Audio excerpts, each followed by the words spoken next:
What's up, rockers? Hey, it's Jason with Nashville Rocks, and I'm hanging out tonight at the Opryland Hotel with Pam Ross. Pam, thanks for coming out. Thanks for having me. Yeah. I asked her earlier if I should say Pamela or Pam. She said Pam is cool. She wants people to call her Pam. Yeah. Call her Pam. But you're real busy. You are another award-winning artist that I've had the privilege to interview. So tell me about the award part of things. Are you like actively going, I want to submit for all these awards, or are they kind of coming naturally, or how does that award scenario work? Most of them are through Michael, my manager, with MTS Motions and Records. I know him well. Yes, he's awesome. He couldn't say enough good things about him. He takes care of a lot of that. Okay. He knows, He's like, hey, this is a great song for this. Yeah, Boom. and and he lets you know when it's time. Like, it's time to submit for the Josie Awards again. Right. He sends out an email, hey, it's time to submit. That's right. And so for some awards, he does it for us. Others, he's like, I can't do this for you, like the Josie. Right. If you want to, here's the link, go on. But here's your reminder, submit this. He sends the reminders for all of that. And if you want to submit. I love your email signature that's got all of your awards on it. I think that's fantastic. Like when you're communicating with people, from a music business standpoint, if you're communicating with people like that and you're letting them know, hey, look here, I'm an award-winning artist. You should pay attention, right? Yeah. I hope it helps. I think it will. I think it does. I think, I see a lot of artists, sometimes they don't take the business side of things seriously enough, right? You have to. It's called the music business for a reason. That's correct. And it is the boring side. No one likes doing it. I don't want to sit in front of my computer doing all this stuff, filling all booking this. Booking your shows, all that stuff. I don't know. That's like I just want to play my guitar. I want to write songs. I want to go out and play. But unfortunately, that's not the way it is. It is, yeah. Yeah, absolutely. You got to do the business. But you've got help from MTS, which is nice. Michael's great. Yes, Michael's he's great. I've worked with him with several other artists. He does a fantastic job. He's constantly letting me know what all his people are doing all the time. He's good about that. So you got him. Do you have any other support team members? No. It's just you and Michael going at it. That and my wife. She does help. Okay. She helps a lot. Nice. She takes care of the taxes and all of that. Okay. And all the I just keep a record of where I play. That's hard to do when how much I make.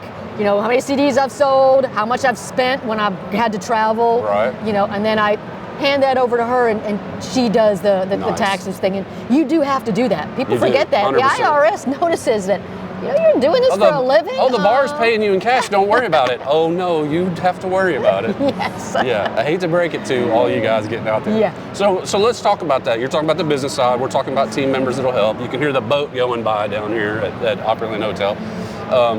Tell us about what your advice would be to a new artist coming up nowadays, coming up in Nashville or coming up in any town that's got like a good music scene. What would you recommend to new artists? The thing I always recommend is be original, be yourself. You see a lot of people, especially in Nashville, when you go out, they try to emulate their favorite artist. Yeah. They try to look like them. They try to sound like them. Yeah. They try to sound just like whatever's cool right now. Yeah. And, that train's left the station. The people out there, if they want to, I'm just going to throw a name out. Okay, Tim McGraw. Okay. Yeah. You love Tim McGraw, so you look like him, you sound like him. Well, the record industry has a Tim McGraw. Right. Fans already have that sound that they can go to. What made Nirvana so special was they started something new. Yeah, it was different. That's what was like. That's right. And so anytime you get these really huge artists, you find that they've started something. They didn't follow in other people's footsteps, and that's harder a lot of times because it's like, nobody comes to the early shows. You're not sounding like so and so, and you're not. Well, no, I don't want to. Right. Because you can't shine in someone else's shadow. Right. You're only going to go so far. Right. You're just gonna. So it's a harder road, but be yourself. You be you. Be you. I say that whatever all the time, that is. Actually. Just embrace it and be it for better or for worse. That's right. You be you, man, or ma'am, or whoever.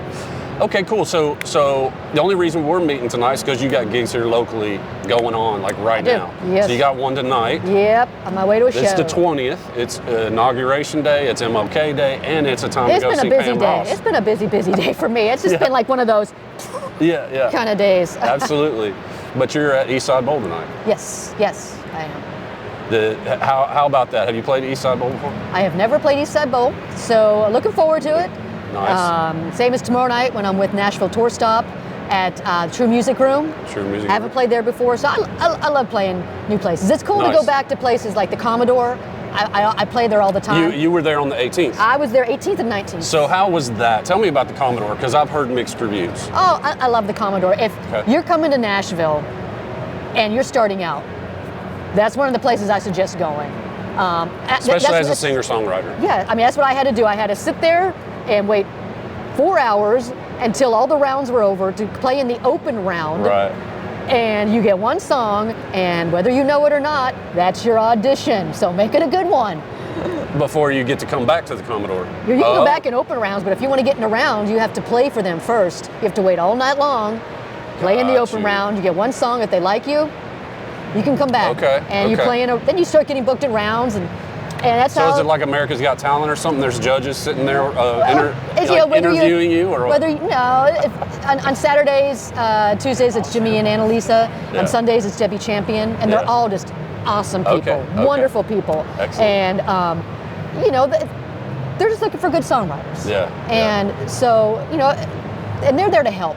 They really are. That's great. And you get in there, you start playing there, you start meeting other songwriters. When do you know if you graduated?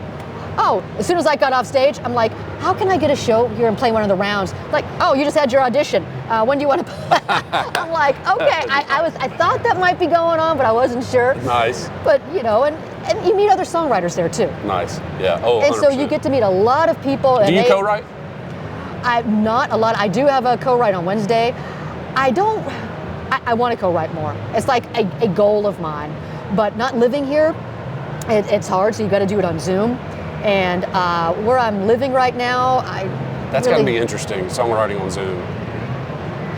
Yeah, but really, it's I write most of my lyrics when I'm out running. So yeah, well, that's kind of when my genius thoughts come too. I'm driving down the interstate and I don't have anywhere to write it down. I've written lyrics. I wrote a song on the way to Pittsburgh when playing in Pittsburgh. Nice. So it's really not that. Yeah. It's not that bad. Well, we know you're a singer-songwriter. We know you're playing at Eastside Bowl. We know you've done Commodore, and you're going to be at this. Tell me again, True. It's a Nashville Tour Stop showcase at a True Music Bar. Nashville Tour Stop. It's inside the Cambria Hotel. What would you say is your songwriting style?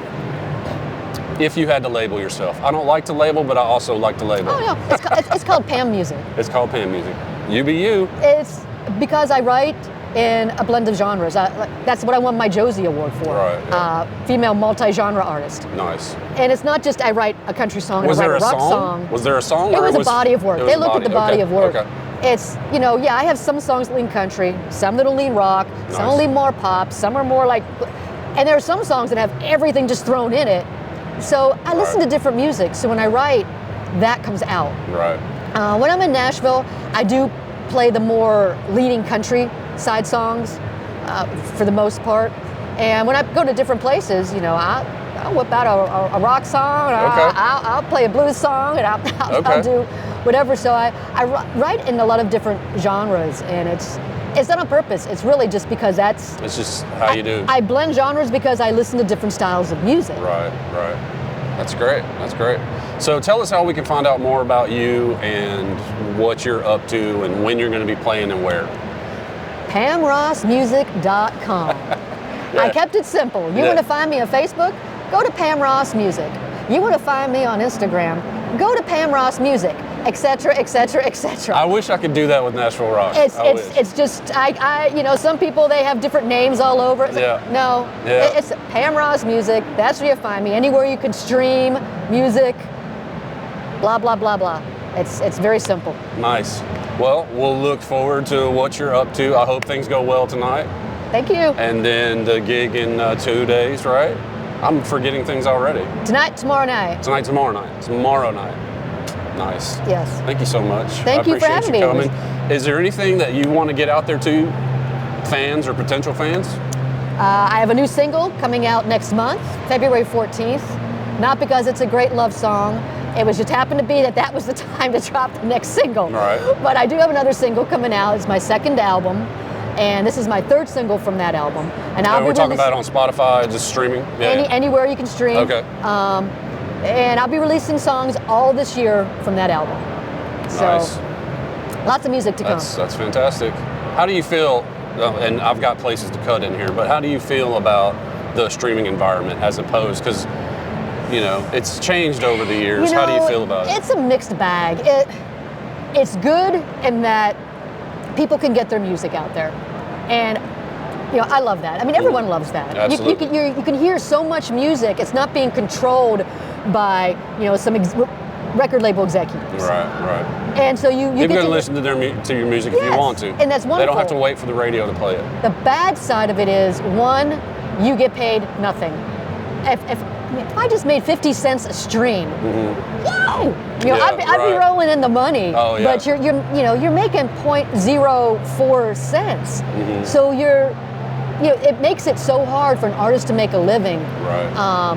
Even if you get a song cut now, unless it becomes a chart topper, if it's just on the record, as a songwriter, you don't make money anymore because people don't buy the CD. But so you're an artist has to resort to selling their CDs at their shows, doing their own merch. The whole deal. It's the merch, and it's so that's really the hard part. It does make it harder to make money.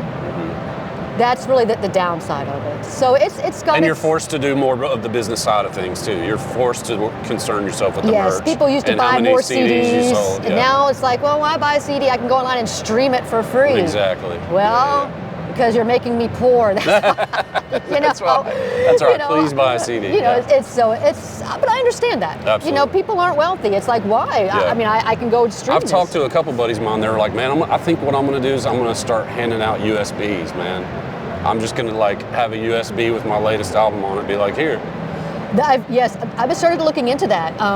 That is a lot easier because a lot of people don't have CD players either. Right. Yeah. I have sold a lot of CDs. There are some people who still want that tangible item. Yeah. I want to look at it. I want to open it up and see the lyrics. They miss that. Absolutely. But there's a lot of people that USB, they want that. They can just go plug that in and they're more likely to buy the full album when they have that, because they don't want a CD. Right. But they can plug this in and listen to it. I mean, and also it's a generational thing. Like back when I was younger in my 20s or whatnot, it was a deal.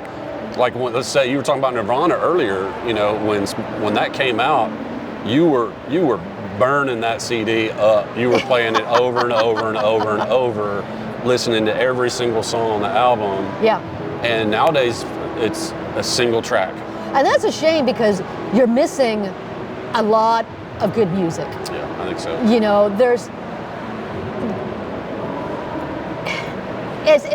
That's one of the reasons why I release one song every couple months. Right. Because you have to pace it. You do, because you have to direct people. Otherwise, if you just drop all your songs at once, people are going to be like, listen to number 8. Listen to number 2. Yeah. And will they get around to listening to the other songs? Yeah. But if you drop one every couple months, they'll get around to listening to that song. Right. And then they'll go back and listen to it, and they'll go back and listen to it. And then in a couple months... And you're hoping they're putting it in their library so that they can... Yeah, they're saving it. And then, you drop your next one. And so it really makes it a lot better. It's a mistake for anyone to just drop a whole album at one time. Yeah. Got it. You're hurting yourself. Gotcha. Thank you again so much for coming out. Thank you for having me. I appreciate the conversation and understanding how the music business works and everything. It's fantastic. It really is. So, so if you want more Pam Ross, I'm going to have links in all the descriptions of whatever video I end up publishing with this. It's going to be on the website and everything. Make sure you go and stream her on Spotify and hit her website, pamross.com. See, I've already got that memorized because she did it so well. Yes. Thank you so much, Nashville Rockers. Make sure to hit the website, get yourself a new Nashville Rocks t-shirt, and we'll see you next time.